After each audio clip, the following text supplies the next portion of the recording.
E aí, beleza? Seja muito bem-vindo ao Boteco da Engenharia. Eu sou o Leandro, idealizador desse podcast, e aqui você já sabe, nós vamos falar de engenharia de uma maneira simples, sem enrolação e direta. Mas antes, deixa eu te pedir, curte esse episódio, não sei em que agregador você está assistindo, se é no agregador de áudio ou no YouTube, já curte, já segue, já compartilha com o pessoal que você conhece aí, para ter essa informação também, e entra no nosso grupo do Telegram, o link está aqui na descrição. Hoje nós vamos falar um pouquinho sobre segurança em cubículos de média tensão. Para falar sobre isso, trouxe um especialista no assunto, meu colega engenheiro Nuziante Graziano. Nuziante, seja muito bem-vindo ao Boteco da Engenharia. Fica à vontade, cara. Se apresenta para o pessoal aí. E aí, pessoal, boa noite. Tudo bem? Leandrão, obrigado pelo convite. Estou só esperando chegar minha cerveja aqui, cara. Boteco sem cerveja não é boteco. Tá caminhando. Nós vamos melhorar isso aí, tá? Manda o Zé Delivery para cá. Daqui a pouco tá chegando. Mas vamos lá, pessoal. Muito boa noite. Espero que vocês gostem da nossa conversinha de hoje. É um assunto que eu gosto muito, me sinto muito à vontade para conversar, que é a construção e segurança de cubículos blindados. Cara, vamos começar então explicando. Eu já tive a oportunidade de ir na empresa que você trabalha, na GIME, acompanhar o processo de fabricação, mas acho que pode ser que tenha alguém que não conheça ainda o que é um cubículo blindado. Explica para a gente, dá uma contextualizada do que a gente vai falar. Vamos lá. Um cubículo blindado é uma estrutura metálica, né, feita de chapa de aço ou chapa de alumínio, enfim, é uma estrutura blindada, em que dentro nós vamos ter dispositivos de manobra, dispositivos de seccionamento, transformadores de corrente, transformadores de potencial, enfim, chave seccionadora, uma série de aparatos que servem para controlar, manobrar, proteger, medir energia elétrica numa tensão superior a 1000 volts. Então, a instrução normativa, né, a norma da ABNT, que é a NBR IEC 62271-200, é a norma de construção de conjuntos de manobra e comando em invólucro metálico acima de 1000 volts até 36.200 volts. Então, essa é a norma. Então, um cubículo blindado é isso. Agora, você tem uma centena de aplicações diferentes, tecnologias de construção diferentes, e ao longo da nossa conversa a gente vai falar um pouco sobre isso. Mas um cubículo blindado nada mais é do que uma casinha metálica com um montão de componentes elétricos dentro. Serve para a gente receber energia em alta tensão e transmitir, fazer a segurança daquilo ali dentro da instalação que vai receber essa energia, né? Exatamente. Não, legal. E quais as tecnologias que a gente tem? Eu já vi cubículo SF6, cubículo a seco, a óleo, mais no passado. Hoje eu acho que já não tem mais, né? Ainda tem muita coisa ligada com óleo por aí. Os mais antigos, né? Vamos contextualizar lá no passado, né? Então, de onde que saiu o nome cabine blindada ou cabine primária? A Light and Power, uma centena de anos atrás, trazia lá dos Estados Unidos as Power Cabinets, que era a cabine de potência no idioma inglês. Então, eles construíam invólucros metálicos e colocavam esses componentes todos dentro.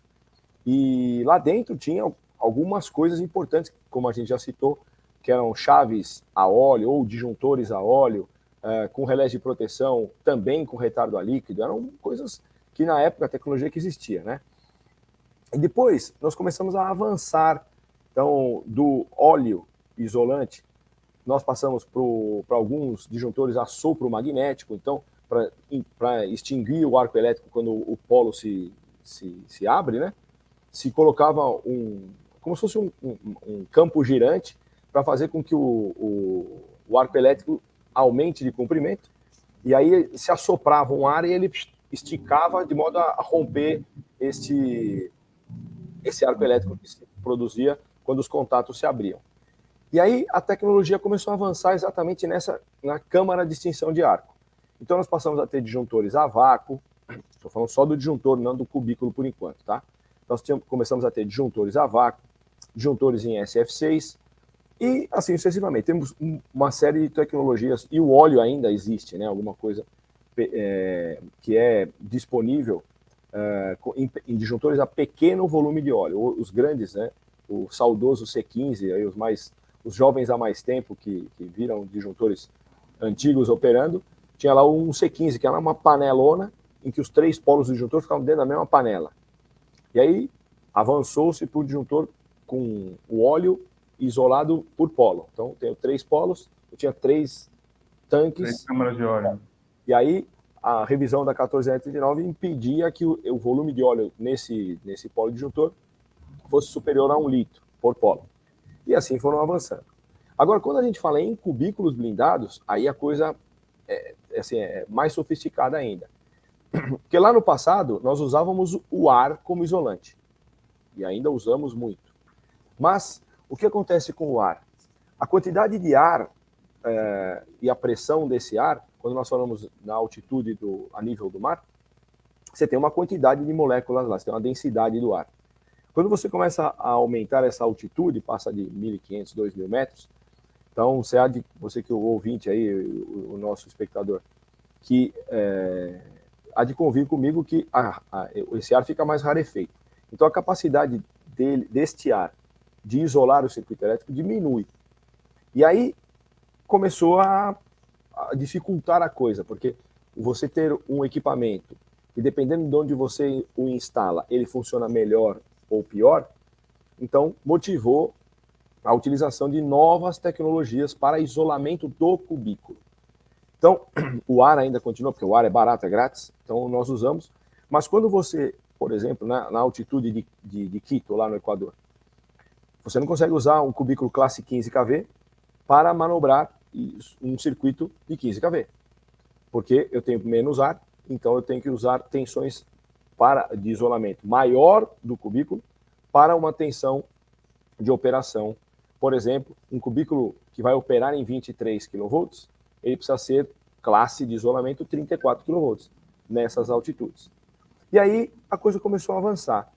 Com o advento do hexafluoreto de enxofre, né, o gás SF6, que tem uma capacidade isolante muito maior, então nós conseguimos ou utilizar o cubículo na sua classe de tensão correta, ou diminuir drasticamente o tamanho do cubículo. E é isso que é a grande sacada, porque eu economizo recursos naturais, apesar de usar um gás fluoretado, certo? O disjuntor ser a vácuo dentro de um ambiente com gás SF6 também é muito, muito comum hoje em dia. Mas nós temos uma outra tecnologia para a construção de cubículos blindados, que é o isolamento sólido.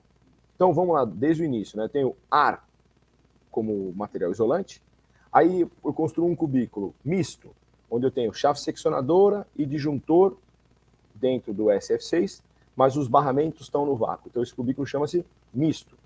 Aí eu vou para o integral, ou integralmente isolado em SF6, o conhecido como RMU. Então eu tenho um ambiente, né, uma caixa cheia de SF6, onde lá dentro está minha chave seccionadora, está o meu disjuntor, e pode, inclusive, ter elementos de medição que não se usa mais, né, porque com o advento dos sensores, mas eu vou chegar lá também daqui a pouco. E esse cubículo integralmente em SF6 tem as suas vantagens e tem as suas desvantagens. Então, a desvantagem dele é que eu tenho um volume grande de gás.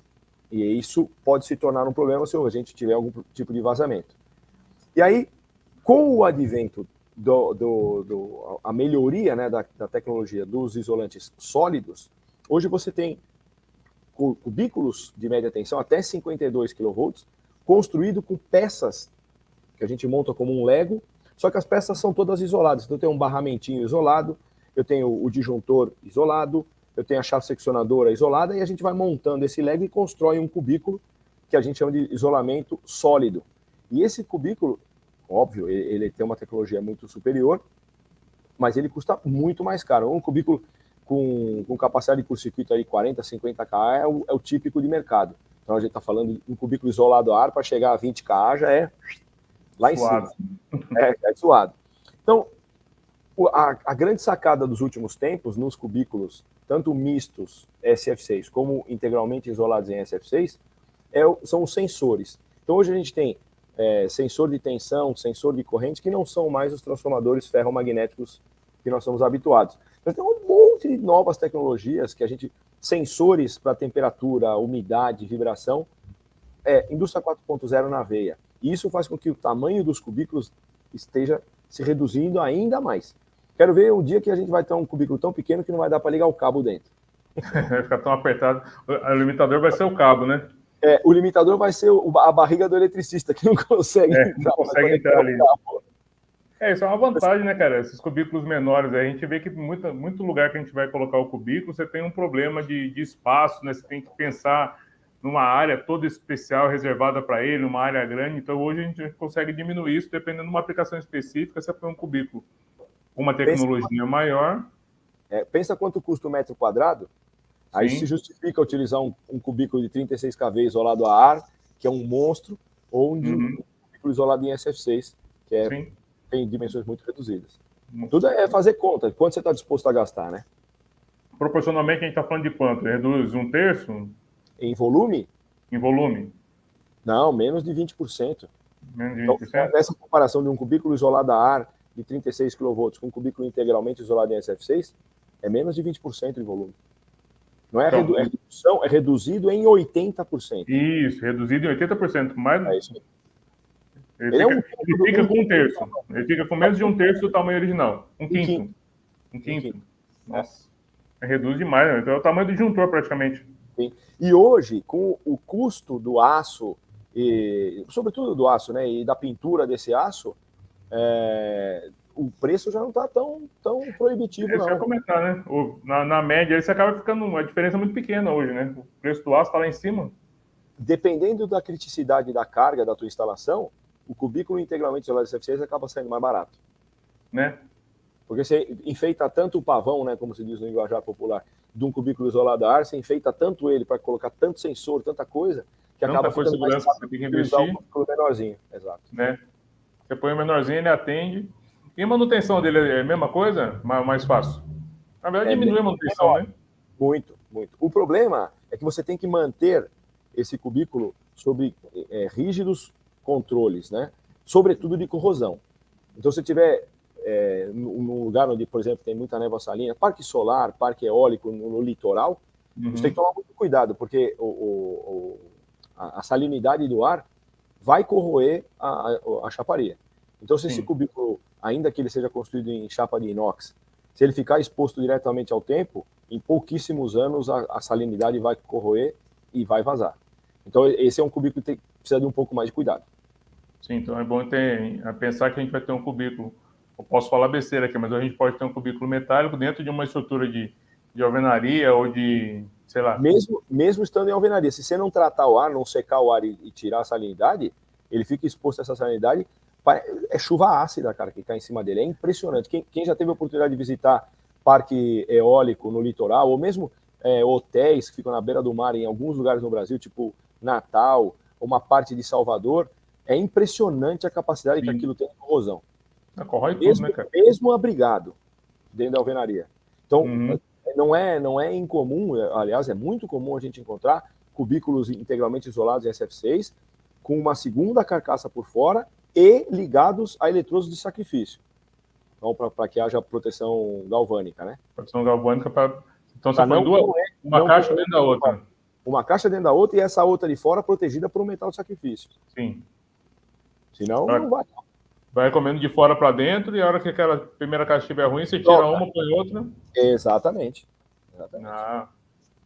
É legal. E a aplicação disso aí, cara? A gente vê que pode ser aplicado em qualquer lugar? Ou tem alguma coisa específica para aplicação desse tipo de cubículo? Você está falando do integral? Isso. Não tem limitação. O único ponto, assim, né? Depende da aplicação. Então, tudo aquilo que... Eu gosto muito de fazer a relação do custo e do benefício. Né? Que vantagem Maria leva de comprar uma coisa ou outra? Porque tem aplicação para todas. Né? Então, qual é a criticidade da sua carga? Eu gosto de fazer sempre uma comparação assim. Eu vou alimentar um hospital, e nesse hospital tem centro cirúrgico, tem UTI e tudo mais. Quem que vai estar deitado naquele leito de UTI? É um desconhecido ou é a sua mãe? A minha mãe. Pode ser a minha mãe. Bom, se pode ser minha mãe, aquela UTI não pode desligar de jeito nenhum. Então, nós vamos falar num cubículo de alta performance, vamos falar sempre em construção redundante, que são coisas que custam mais caro. Mas quanto vale a vida de mamãe? Né? Não tem preço, né? Não tem preço. Então, nós vamos pegar a boa técnica e produzir aquilo que existe de melhor.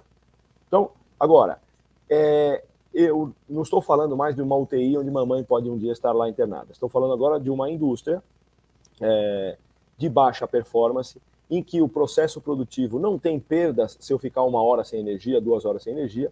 Eu posso me dar o luxo de comprar um cubículo cuja confiabilidade seja menor, mas não porque ele é de má qualidade, mas é porque a construção dele requer menos materiais e é uma coisa mais simples. É como se comparar um carro que vai andar 40 por hora de velocidade máxima e um carro que vai andar 300 por hora na velocidade máxima. Por que eu preciso do freio da Ferrari instalado no Fusca? Não preciso. Não tem sentido. Exato. Mas quanto custa o Fusca, quanto custa a Ferrari? Então, o que eu preciso exatamente? Então, a aplicação ela é mais importante, a gente entender a criticidade da carga para determinar que equipamento eu vou usar, do que propriamente dizer quanto eu tenho para gastar. A conta não é exatamente o quanto eu tenho para gastar, mas o que eu preciso ter aí. Essa que no meu ponto de vista é sempre importante. Agora, a escolha, ela também passa por crivos técnicos. Então, em algumas instalações, eu não tenho espaço para colocar um cubículo a ar, ou eu não tenho verba suficiente para colocar um cubículo de isolamento sólido. Aí nós temos que achar o equilíbrio em cada uma delas. Uma ponderada ali para achar o melhor, né? Com certeza. E as empresas de equipamentos, assim, fugindo um pouquinho do cubículo, mas falando um pouquinho do que tem lá dentro, vamos falar dos disjuntores. Elas estão acompanhando esse nível de evolução? Então, sim. Hoje você tem disjuntores praticamente autônomos, digamos assim. Uhum. Eles já vêm com proteção incorporada. Estou falando de disjuntor de média, não só disjuntor de baixa, mas disjuntores de média com proteção incorporada. Esses disjuntores, eles controlam a sua própria vida útil. Ele controla a energia que aquele polo, né, manobrou ao longo do seu ciclo de vida útil e avisa o supervisório ou o sistema em que ele está conectado. Olha, estou a 80% da minha vida útil. Pelo uso que você me deu nos anos anteriores, eu tenho mais 1 ano de vida. Então você já programe daqui a 1 ano para me substituir. Coisa do gênero. Já põe uma curva de tendência a hora que prevê quando ele vai falhar, olhando o passado. Como eu disse lá atrás, né? Indústria 4.0 na veia. Não basta eu ter dados. Para que me servem os dados? Então, hoje tem disjuntores que já fazem a sua própria diagnose e mandam para o sistema supervisório. Pelo seu histórico, pelo histórico dessa carga, daqui a 1 ano você tem que me substituir.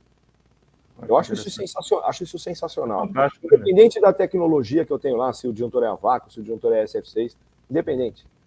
Eles estão vindo com essa tecnologia embarcada. Isso é fantástico, né, cara?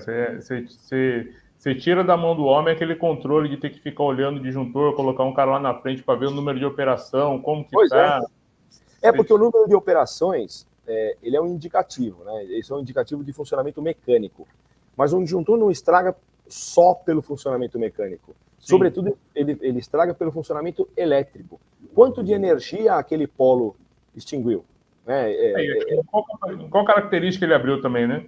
Como foi essa captura dele?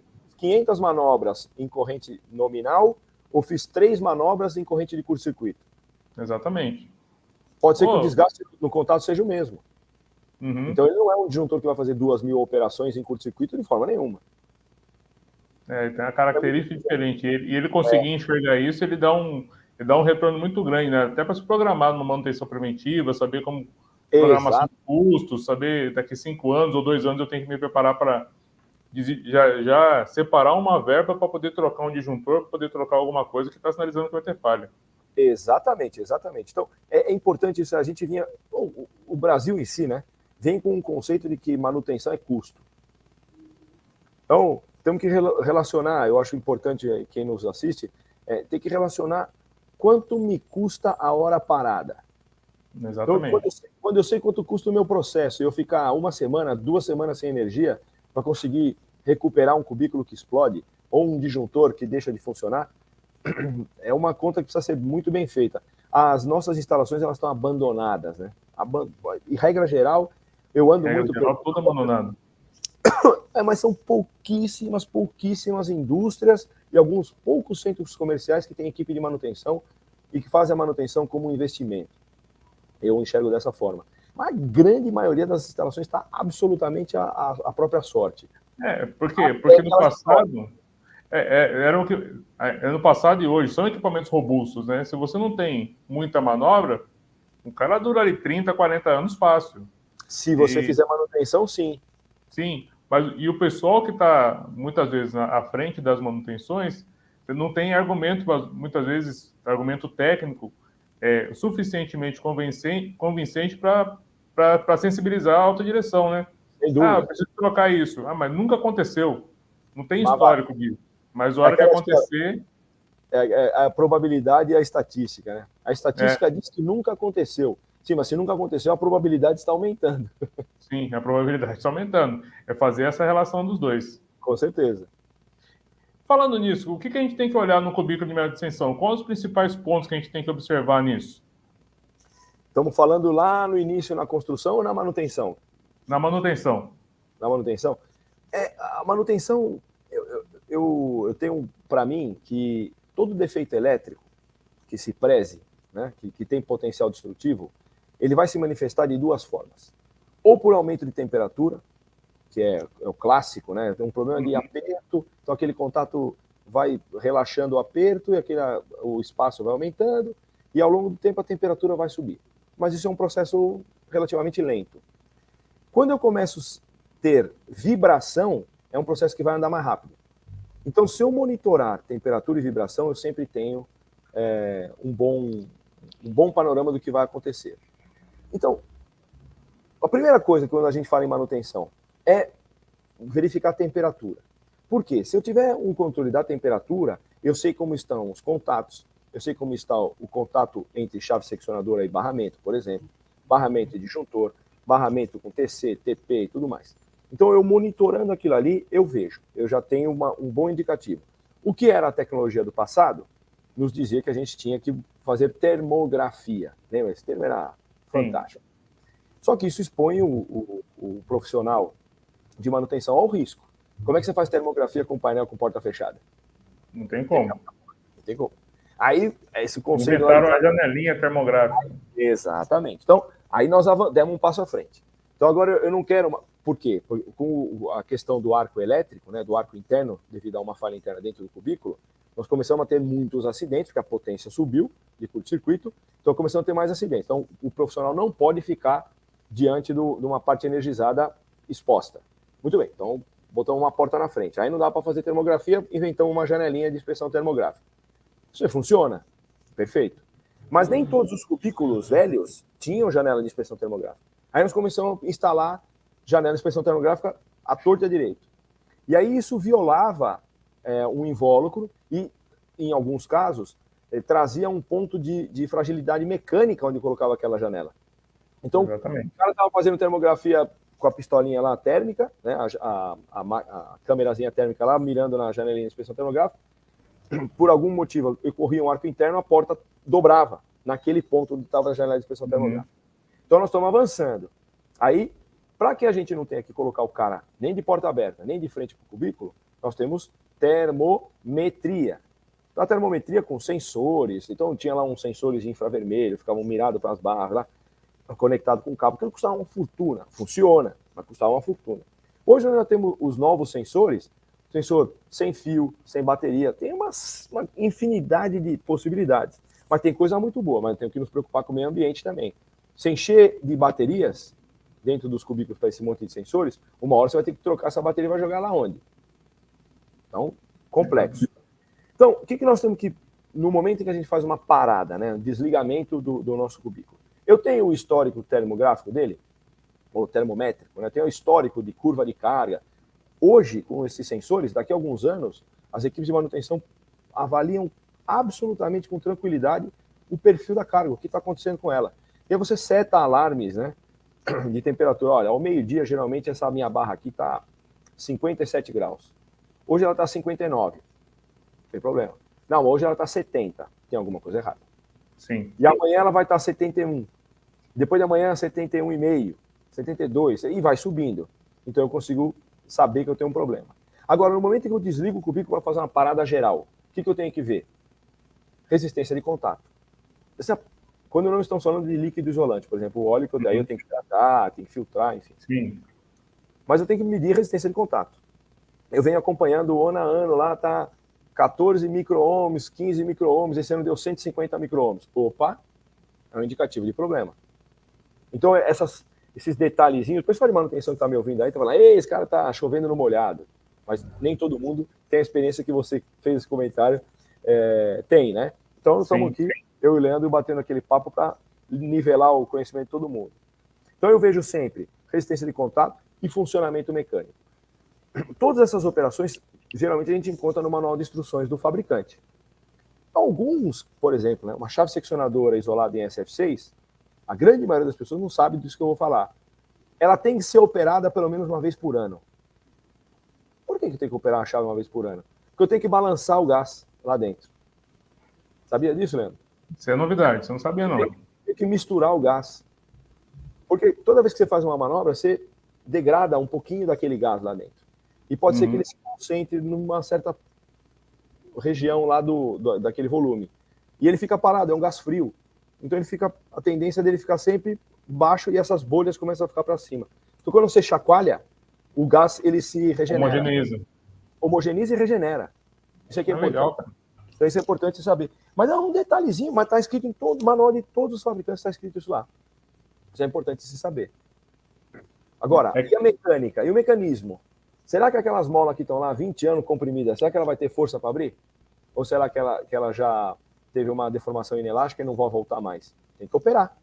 Tem que ter velocidade, medir a velocidade de fechamento.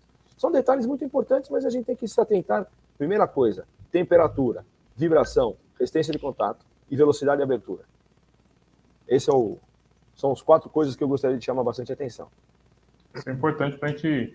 Até todo mundo está na mesma página, né? Às vezes o pessoal faz manutenção em tudo. Para a linha de produção, desliga uma máquina, não sei o quê, e a cabine vai ficando para trás.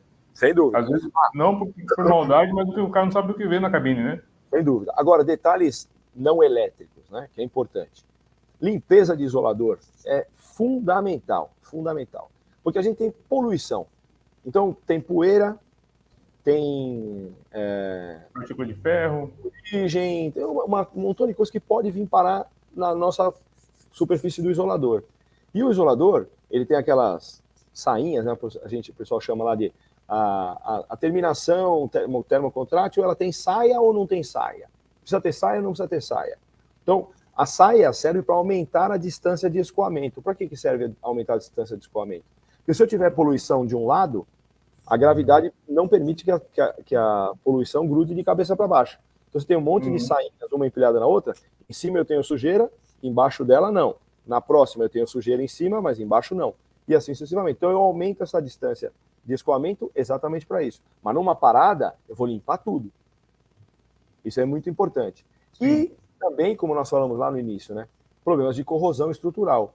Então eu tenho que fazer com que o meu equipamento dure para sempre.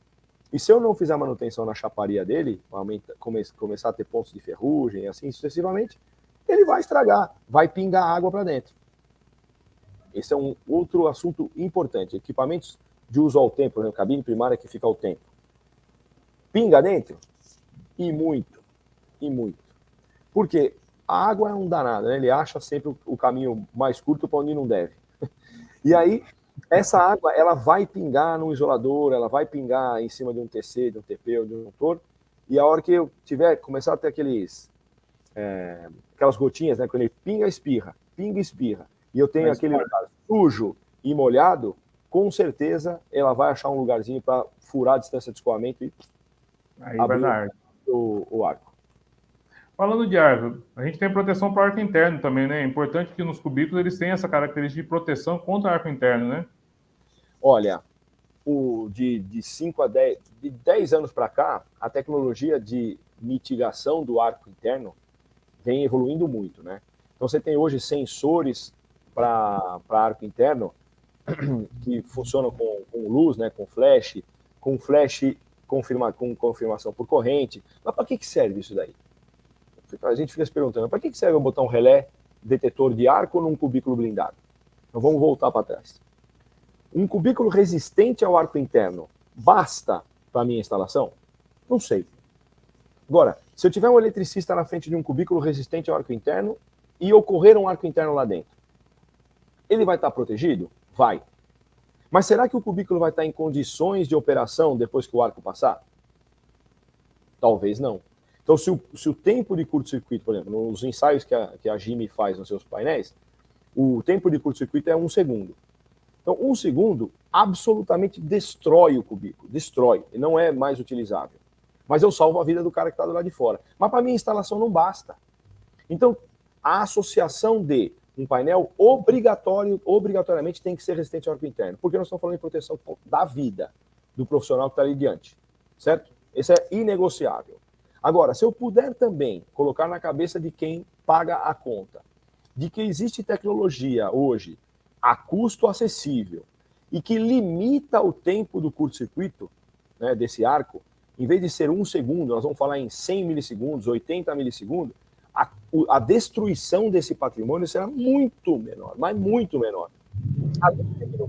Aquilo que a gente chama de energia incidente, ainda que o cubículo seja resistente ao arco interno. Se houver algum problema nele, ou não colocar os parafusos todos que deviam nas portas e tal, se eu deixar o curto-circuito acontecer, né, o arco interno acontecer por 1 segundo, é possível que essa porta se desprenda, por exemplo. Que haja queimadura no profissional. Então, quanto mais eu puder limitar a capacidade destrutiva do arco, melhor. Então, hoje existe as duas coisas. Uma é o painel resistente ao arco interno. 2, a tecnologia que existe para eu diminuir tanto a energia incidente como os danos que vão acontecer dentro do meu cubículo. Estou protegendo pessoas em primeiro lugar, mas o patrimônio também. Uhum. Isso é show de bola. Cara, vamos mudar um pouquinho de assunto. Eu vi que você ganhou recentemente um prêmio como destaque dos mais influentes na engenharia, na área da indústria, né? Como que foi isso aí, cara? Conta essa história pra gente. Ah, que surpresa, bicho. Até hoje eu não sei como é que o pessoal chegou nessa conclusão aí, né? Mas fiquei muito feliz mesmo. É um trabalho que a gente faz há muito tempo, como indústria, né? Como Grupo Jimmy. O Grupo Jimmy foi fundado pelo meu avô, e ao longo dos últimos 40 anos aí foi conduzido magistralmente pelo meu pai. E o ano passado, quando a empresa fez 50 anos, meu pai resolveu passar para o conselho de administração e entregou a operação para mim. E eu tenho o maior orgulho, a maior honra de sentar na cadeira que já se sentaram aí meu avô e meu pai, mas tenho muito orgulho disso. E talvez um pouco dessa tradição familiar tenha contribuído para que eu chegasse nisso. Mas, óbvio que eu não fiz nada sozinho, né? Então, tem lá, hoje nós temos quase 250 colaboradores no grupo e que, junto comigo, quer dizer, eu junto com eles, levamos o nome da Jimmy lá para frente. E eu acho que é essa soma, né? Então, eu tenho me dedicado muito aí, falando em primeira pessoa agora, né? Não mais como grupo, mas tenho me dedicado muito à disseminação de conhecimento, à distribuição gratuita de conhecimento, que é o que nós estamos fazendo aqui, né, Leandro? Sim. Então, eu tenho um amor pela boa técnica, gosto muito disso, gosto de conversar com as pessoas. Eu brinco nas palestras que eu dou Brasil afora aí, que conhecimento é igual cerveja, né? Só serve mesmo, só tem importância se a gente divide com os amigos no bar. Com certeza. Literalmente, hoje estamos no boteco e dividindo conhecimentos, para mim é o que me importa. E talvez a somatória daquilo que eu falei em relação à história da empresa, e o prestígio que essa empresa tem, a força que ela tem, e com a dedicação que eu tenho dado aí à distribuição de conhecimento e troca de conhecimento com os colegas que eu encontro Brasil afora, acho que culminaram nesse ponto. E a gente tem feito um trabalho muito importante, muito bom. O grupo vem crescendo muito nos últimos 10 anos. Eu acho que a minha colaboração tem sido legal nesse ponto para o crescimento do grupo. E acho que tudo isso culminou lá nesse prêmio, que para mim é uma honra, uma surpresa maravilhosa. Fiz questão até dos 100 agraciados lá naquele dia. Eu fui até isso foi lembrado lá na hora pelos organizadores. Eu fui o único que fiz questão de levar os meus filhos, né? Eu não tinha criança lá, mas tinha os meus 3 filhos que estavam lá. Mas não é porque eu não tinha com quem deixar, é porque eu queria que eles vissem a minha satisfação e que eles olhem pro pai e pro meu pai que estava lá, o avô deles, né? Que eles chamam de nono, por conta da nossa origem italiana, que eles vejam a satisfação que a gente tem e aquilo que a gente faz, para que eles se orgulhem disso e, quem sabe, atrás de mim venha algum deles, ou se Deus abençoar, que venham todos eles para se juntar ao grupo lá, ao Grupo Jimmy, para seguirmos adiante. Mas para mim foi uma alegria, uma transformação imensa, e eu não tinha noção da repercussão que isso tem, né? Nesses últimos 2 meses aí, eu tenho viajado muito, e depois que houve aquela publicação do prêmio, é impressionante a quantidade de gente que fala sobre isso, né? Foi muito legal. A repercussão é boa, pô, é importante, né? É importante, quando você falou, levar a família, fazer o pessoal participar, ver que é possível, né? Trabalhando, você se destacar naquilo que você gosta de fazer. Eu já tenho um filho que vai fazer 15 anos, né? E ele me perguntou, ô pai, o que eu faço para ganhar dinheiro? Eu falei, cara, primeira coisa que você tem que fazer é ser feliz naquilo que você vai fazer. E aí, se você for feliz, você tem mais chance de ganhar dinheiro fazendo aquilo que você faz. E, sobretudo, né? Se você gostar do que você faz, você não vai trabalhar um dia sequer na sua vida. Sim. Porque não é trabalho, né? Você tá contente com aquilo que você está fazendo, né? Não tem o não peso vai ser do trabalho. Não é um trabalho nenhum. É isso aí. Nosso papo tá legal pra caramba. Dá uma dica para nossa audiência aí. O que você deixaria como orientação? Como você fez pro seu filho aí? Uma dica pro pessoal. A minha dica é assim, eu tenho sobrinhos, tenho filhos de amigos aí, nessa idade pré-vestibular e tudo mais. E aí o cara pode falar, eu vou ser astronauta. Não, tá bom, mas escuta o engenheiro falar aqui.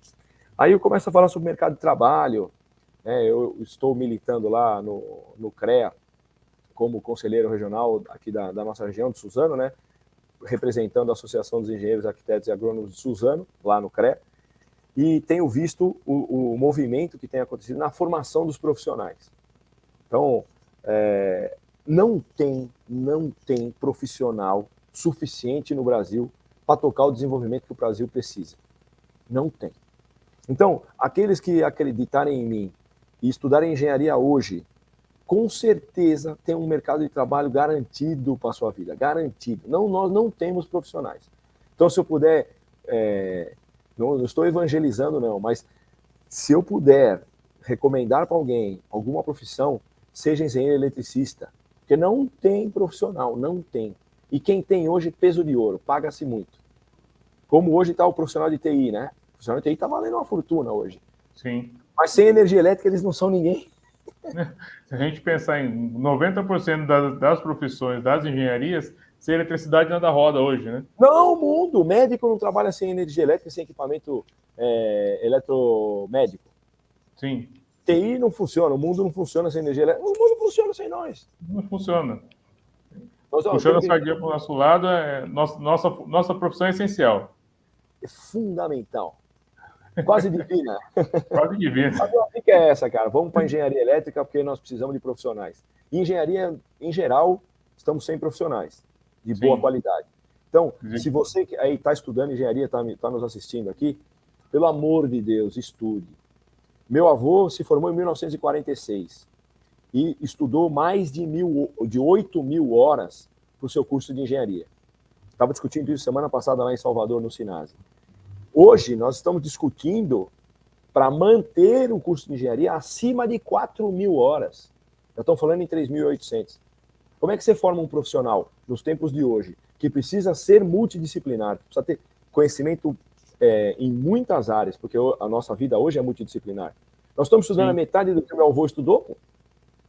Nós estamos indo na contramão, está errado. Então, você que está estudando aí, está fazendo suas 4.000, 3.800, 4.500 horas, não se preocupe.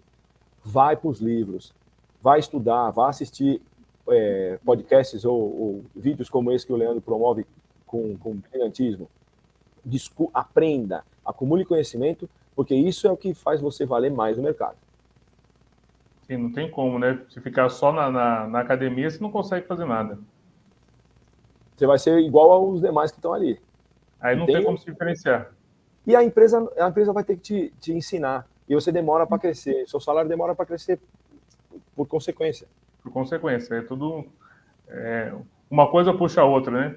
Ou você demora mais para puxar, né? Você vale o quanto você sabe. Exatamente.